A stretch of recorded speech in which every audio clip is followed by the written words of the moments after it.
বাংলাদেশের মিডিয়াগুলা হঠাৎ কি শুরু করলো বুঝলাম না। এতদিন ধরে তো তারা পাকিস্তানের পক্ষে গীত গাইতো, পাকিস্তানের সাথে বাংলাদেশের যে সম্পর্ক উন্নতি টুন্নতি এবং এগুলো করে কত দূর কি হবে এই সমস্ত গীত টিত গাইতো, কিন্তু হঠাৎ করে কি হলো, এবার টার্ন করে পাকিস্তান সম্পর্কে নেতিবাচক খবর। তো কি খবর দিয়েছে? দিয়েছে কি, দিল্লির একজনের কাছে অসহায় পাকিস্তান বলে, জাস্ট একটা মানুষের কাছে, অর্থাৎ ভারতের একজন মানুষের কাছে পাকিস্তান অসহায় হয়ে গেছে, তাই নাকি? তো সেই গুণধর ব্যক্তিটাকে দেখি বাংলাদেশে খবরে কি বলে, ভালো করে শুনি। এত বড় গুণধর ব্যক্তি ভারতে আছে যার কাছে পুরো পাকিস্তান অসহায়, চিন্তা করতেই গা শিউরে যায়, তাই না? আর বাংলাদেশের মিডিয়া এই ধরনের খবর প্রচার করবে, এটা তো অকল্পনীয়। তাহলে ঘটনা কি, হঠাৎ করে এই ধরনের আবার টার্ন করে পাকিস্তান বিরোধী খবর টবর কেন প্রচার করছে বুঝলাম না। আবারও তৈরি হয়েছে পাকিস্তান ভাঙার ভয়। তবে কি থেকে আঁকা হচ্ছে সেই নীল নকশা? যদি এটি সত্যি হয় তবে শুধু দিল্লির একজন মানুষেরই আছে সেই ক্ষমতা। অনেকে ও, তাহলে পাকিস্তান ভাঙার আশঙ্কা তৈরি হয়ে গেছে। 1971 সালে একবার ভাঙছিল, আর এই 2026 সালে এসে আবারও পাকিস্তান ভেঙে যাওয়ার আশঙ্কায় চলে গেছে। তো একজন ব্যক্তি এর পিছনে আছে, তো সেই ব্যক্তি কে? ভারতের সেই মহাগুণধর এবং প্রভাবশালী ব্যক্তিটাকে। তিনি ভারতের জাতীয় নিরাপত্তা উপদেষ্টা অজিত দোভাল। তাহলে সেই গুণধর ব্যক্তিটা হলো অজিত ডোভাল। হ্যাঁ, ভারত সরকারের কি নিরাপত্তা উপদেষ্টা। তো এখন এই নিরাপত্তা উপদেষ্টা মানে অজিত ডোভাল এখন পাকিস্তানকে আবার ভেঙে চুরে খান খান করার পায়তারায় আছে। এটা তো মহা অন্যায় কথা, তাই না? এটা তো মহা অন্যায় কথা। তো দেখি খবরে আর একটু শুনি কি বলে। ইসলামাবাদের দাবি, বেলুচিস্তানের রক্তক্ষয়ী অস্থিরতা কোনো বিচ্ছিন্ন বিদ্রোহ নয়, বরং ভারতের মদতে পরিচালিত একটি সুপরিকল্পিত প্রক্সি যুদ্ধ। আচ্ছা, তাই নাকি? তার মানে ভারত ওই বেলুচিস্তানের যে বালুচ জনগোষ্ঠী আছে তাদেরকে দিয়ে এখন এই পাকিস্তান সরকারের এগেনস্টে একটা কি প্রক্সি যুদ্ধ করছে। তো এইটা কোন ধরনের কথা, এটা তো বুঝলাম না। ওই বালুচের ওরাও তো মমিন মুসলমান, তাই না? আর পাকিস্তানের এরাও মমিন মুসলমান। তো বালুচিস্তানের সেই মমিন মুসলমানরা ভারতের এই হিন্দু মানে যারা নাকি মুশরিক তাদের কথায় এখন উঠছে বসছে, তাদের কথায় নাচছে, তাদের কথায় তারা পাকিস্তানের এগেনস্টে যুদ্ধ করছে। তো এইটা তো কেমন কথা হয়ে গেল? এইটা তো মানে উল্টাপাল্টা হয়ে গেল না? এটা তো ঠিক বোধগম্য হচ্ছে না। এটা কেমন ধরনের কথা যে মুশরিকদের কথায় মমিন মুসলমানরা এখন মমিন মুসলমানের সাথে যুদ্ধে লিপ্ত হবে? খুবই জটিল একটা অবস্থা, জটিল একটা অবস্থা। তো খবরের আর একটু হালকা শোনা যাক নাকি? আসল খবর তো জেনে গেলাম যে কোন ব্যক্তি এই যে এখন পাকিস্তানে যে বেলুচিস্তানে অগ্নিগর্ভ একটা পরিস্থিতি তৈরি হয়েছে, প্রতিনিয়ত বেলুচিস্তানের যে বিএলএ মানে বেলুচিস্তান লিবারেশন আর্মি, যারা নাকি স্বাধীনতা কামী, তারা প্রতিনিয়ত ওখানে অ্যাম্বুশ করে ওই যে পাকিস্তানের সেনাবাহিনীদেরকে একেবারে জাহান্নামে পাঠিয়ে দিচ্ছে। আর ওখানে যে পুলিশ টুলিশ নিয়োজিত আছে তারা তো অধিকাংশ ক্ষেত্রে আমি শুনছি তারা নাকি পুলিশ স্টেশন ছেড়ে ভেগে টেগে চলে গেছে, এবং যেগুলো আছে তারা নাকি বিএলএ এর কাছে আনুগত্য স্বীকার করে ওখানে থাকে। অর্থাৎ ওই সমস্ত পুলিশ কোনোভাবেই বিএল এর এগেনস্টে কোনো কিছু করে না, এবং বিএল এর কাছে তারা বলছে যে আমরা তোমাদেরকে কিছুই বলবো না, আমরা চাকরি করি হুকুমের দাস, আমরা এখানে আসি কোনো কিছুই করবো না, ফাঁড়ির মধ্যে থাকবো বা থানার মধ্যে থাকবো, তোমরা যা ইচ্ছে খুশি করে বেড়াও, আমাদের কোনো আপত্তি তাতে নাই। এভাবেই নাকি থাকে। কারণ এর আগে এরকম বহু পুলিশকে নাকি জাহান্নামে পাঠিয়ে দিয়েছে এই বেলুচিস্তানের এই বিএলএ এর সদস্যরা, যারা নাকি ওই বেলুচিস্তানকে স্বাধীন করতে চায়, তাই না? কিন্তু ওই যে আমার কাছে তো ভাই খটকা লাগলো যে ভারতের হিন্দু মানে মুশরিকদের পরামর্শে এই বেলুচিস্তানের লোকজন এইভাবে নাচানাচি করবে, না এটা তো কোনোভাবেই গ্রহণযোগ্য না। এটা তো কোনোভাবেই মেনে নেওয়া যায় না। এবং বস্তুত এই কারণে পাকিস্তানের মানে সরকার এটা মানছে না। এখন না মানলে কি করা যাবে?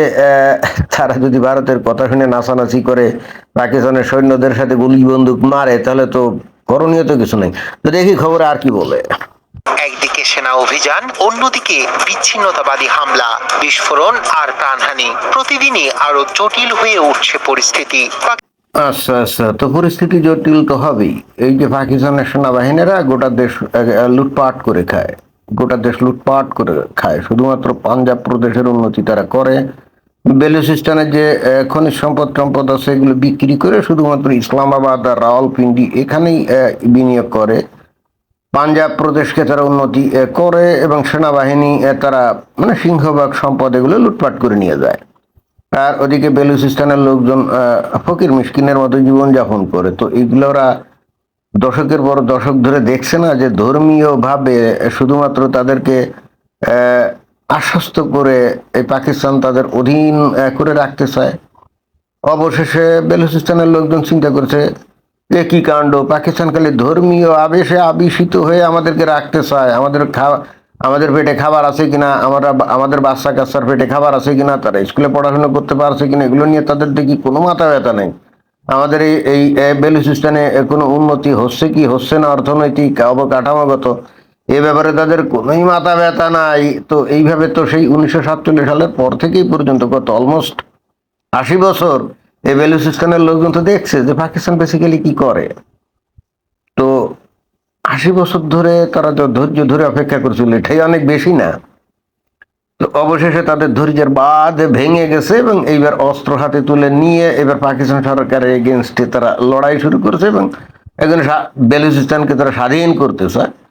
তো পুরো বিষয়টাকে এখন পাকিস্তান কি করতে চাচ্ছে, এইটাকে ভারতের ষড়যন্ত্র। অজিত ডোভাল এটার পিছনে গিয়ে নানা রকম ষড়যন্ত্র করছে, আফগানিস্তানের মাধ্যমে এই বেলুচদেরকে অস্ত্র প্রশিক্ষণ এগুলো দিচ্ছে, অর্থ টাকা পয়সা এগুলো দিচ্ছে বলে হ্যাঁ অভিযোগ তুলছে। তো তা তো তুলবেই, তা তো তুলবে, নিজেদের দুর্বলতাটা তো অন্যের উপরে চাপিয়ে দিতে হবে, নিজেদের দোষ তো দেখা যাবে না। অর্থাৎ এইটা এইটা কি করতে হবে, অন্যের উপরে দোষ চাপিয়ে দিয়ে নিজেদেরকে ফেরেস্তা সাজতে হবে। ভালো কথা। এখন আমি তর্কের খাতিরে যদি ধরেও নেই যে এই ভারত এই সমস্ত পিছনে আছে, তাহলে সেটা কি অন্যায় নাকি? সেটা কি অন্যায় নাকি 1947 সালের পর যখন এই যে ভারত আর বাংলা মানে ভারত আর পাকিস্তান তৈরি হলো দ্বিজাতি তত্ত্বের ভিত্তিতে, যে মুসলমানদের জন্য একটা দেশ, হিন্দুদের জন্য অন্য একটা দেশ, ভালো কথা। তো আমরা ইতিহাসের দিকে তাকালে আমরা কি দেখি যে ভারত সেই 1947 সালের পর থেকে গণতন্ত্র, ধর্মনিরপেক্ষতা, বাক স্বাধীনতার ভিত্তিতে তারা কিন্তু হ্যাঁ যদিও গতি ধীর ছিল তারপরে সেটার ভিত্তিতেই তারা চলতে থাকলো। আর পাকিস্তান কি নীতি গ্রহণ করলো একেবারে ফ্রম দ্য ভেরি বিগিনিং তারা কি পদক্ষেপ নিল? তারা আমেরিকার পরামর্শে, আমেরিকার সিআইএ এর পরামর্শে তারা কি করলো, একেবারে ফ্রম দ্য ভেরি বিগিনিং ভারতের বিরুদ্ধে শত্রুতামূলক আচরণ করা শুরু করলো এবং সর্বপ্রথমে তারা টার্গেট করলো কোথায়? কাশ্মীরে। একটা পর্যায়ে কাশ্মীর দখল করে যে পাকিস্তান বেশ খানিকটা অংশ দখল করে নিয়ে গেল, যদিও কাশ্মীরের রাজা হরি সিং ভারতের সাথে যোগ দিয়েছিল নানা রকম এটা ওটা সেটার কারণে। তো একটা অংশ রয়ে গেল ভারতের মধ্যে আর একটা অংশ রয়ে গেল কি পাকিস্তানের মধ্যে, তাই না? এবার পাকিস্তান কি শুরু করলো, কোন রকম কারণ ছাড়া, কোন রকম উস্কানি ছাড়া, যেখানে ভারত বস্তুত সম্পূর্ণভাবে জাস্ট গণতন্ত্র, তারপরে ধর্ম নিরপেক্ষতা, বাক স্বাধীনতার উপরে চলা শুরু করলো সেই জওহরলাল নেহেরুর নেতৃত্বে, তাই না? পাকিস্তান যে কাজ শুরু করলো সে ফ্রম দ্য ভেরি বিগিনিং কিভাবে ভারতকে অস্থির করা যায়, কিভাবে ভারতকে ধ্বংস করা যায়, ভারতের উন্নতি কিভাবে থামিয়ে দেওয়া যায়, এবং তখন কিন্তু আমেরিকার পরামর্শে এই কাজগুলো করতো। তারা কি করা শুরু করলো, এই পাকিস্তান অধিকৃত কাশ্মীরে সেখানে লোকজনদেরকে কি ধর্মীয়ভাবে উস্কানি দিয়ে তাদের মধ্যে জঙ্গি নানা রকম সংগঠন করে, যদিও অবশ্য ইহুদি নাসারা কাফের বা ভারত জঙ্গি বলে, আসলে জঙ্গি না, খাঁটি ইসলামী দলই। তো এইগুলো করে পাকিস্তান কি করতো, প্রতিনিয়ত সেই কাশ্মীরের ওই লস্কর ই তৈবা জৈশ ই মোহাম্মদের সদস্যদেরকে ভারতের মধ্যে ঢুকিয়ে প্রতিনিয়ত গুলি বন্দুক মারতো আর ভারতের লোকজনদেরকে হত্যা করতো, তা না? এভাবেই তো চলে আসছে যুগের পর যুগ ধরে। আর ভারত কি করছে, তাদের উন্নতির একটা বিশাল অংশ বাজেট এই শুধুমাত্র এই কাশ্মীরে ব্যয় করতে বাধ্য হয়েছে দীর্ঘদিন, দশকের পর দশক ধরে।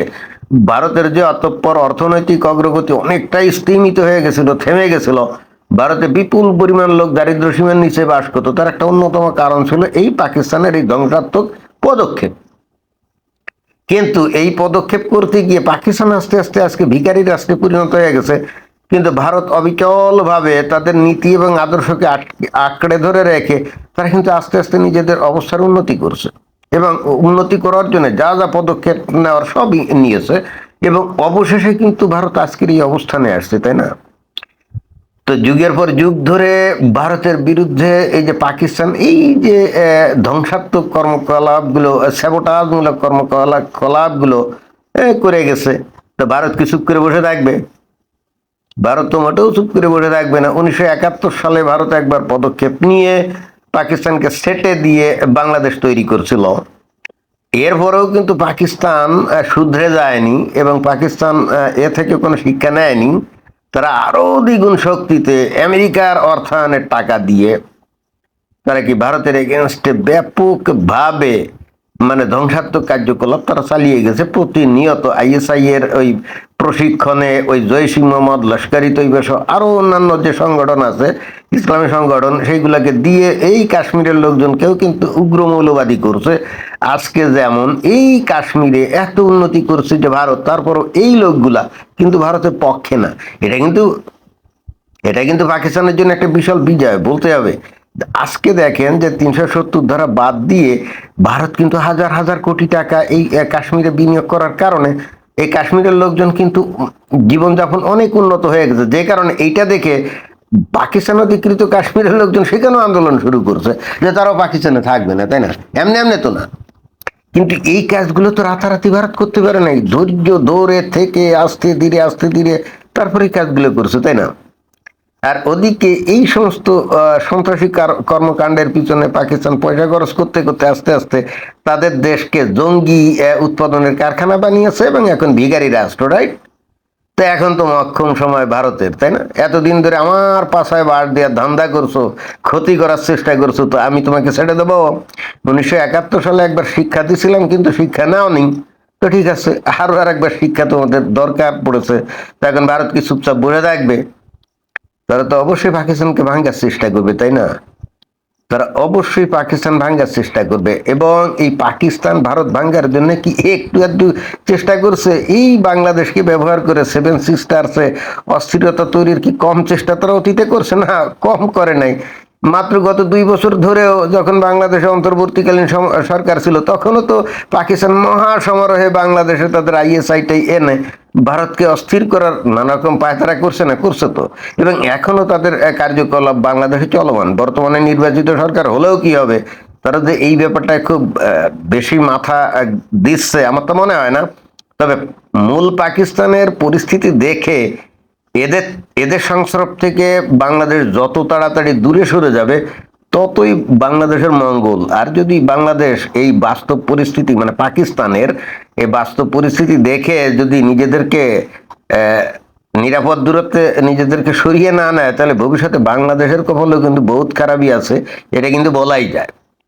যাই হোক, আমার মূল কথা হচ্ছে, তো পাকিস্তান যুগের পর যুগ ধরে ওরাই কিন্তু শুরু করছিল, মানে একেবারে ওই 47 সালের পর থেকে পাকিস্তানি বস্তুত ভারতের এগেনস্টে শত্রুতা শুরু করছিল, এবং অতঃপর একটা পর্যায়ে এসে ভারতও এইবার পাকিস্তানকে ধ্বংস করার জন্য তারাও কিন্তু নানা রকম পদক্ষেপ নেয়। তা এটাই তো স্বাভাবিক, তাই না? তুমি আমার পাছায় বার ঢুকানোর জন্য সারাক্ষণ চেষ্টা করে যাচ্ছ, আমি কি ধৈর্য ধরে বসে থাকবো? আমিও তো এইবার তোমার পাছায় বার ঢুকানোর ধান্দা করবো, তাই না? তো ভারত বস্তুত প্রতিক্রিয়া দেখাচ্ছে। বিষয়টা এমন না ভারতের খেয়ে দেয় এমন কাজ নাই যে খামোখা পাকিস্তানে গিয়ে ওই বেলুচদের পিছনে টাকা পয়সা খরচ করবে, খেয়ে দেয় কাম আছে, মোটেও না। বস্তুত পাকিস্তান ভারতের যে সর্বনাশ করছে এই পর্যন্ত এবং করার চেষ্টা করছে, তারই প্রতিক্রিয়া হিসেবে ভারত হয়তো এখন বেলুচদের সাহায্য সহযোগিতা দিতেও পারে। আমি যদি তর্কের ধরে নেই যে দিচ্ছে, তো এটা তাদের আত্মরক্ষার জন্য দিচ্ছে। তা যদি না হয়, তাহলে পাকিস্তান যদি ইন্ট্যাক্ট থাকে আর শক্তিশালী হয় এবং সারাক্ষণ যদি ভারতের বিরুদ্ধে লেগে থাকে, তাহলে সেটাতে ভারতের ক্ষতি না? তাহলে কি করতে হবে? শত্রুকে ধ্বংস করতে হবে, শত্রুকে দুর্বল করতে হবে, এটাই তো সিস্টেম। এটা খুব অন্যায় হয়ে গেল নাকি? আচ্ছা, ভালো কথা। এখন অন্যায় যদি হয়ে থাকে, আর কিছুই তো করার নাই। পাকিস্তান যা করে গেছে এটা যদি খুব ভালো কাজ হয়, আর ভারত এখন যা করেছে এটা যদি অন্যায় হয়, কিছুই করার নাই, কিছু করার নাই, তাই না? এটাই ছিল বক্তব্য। ধন্যবাদ।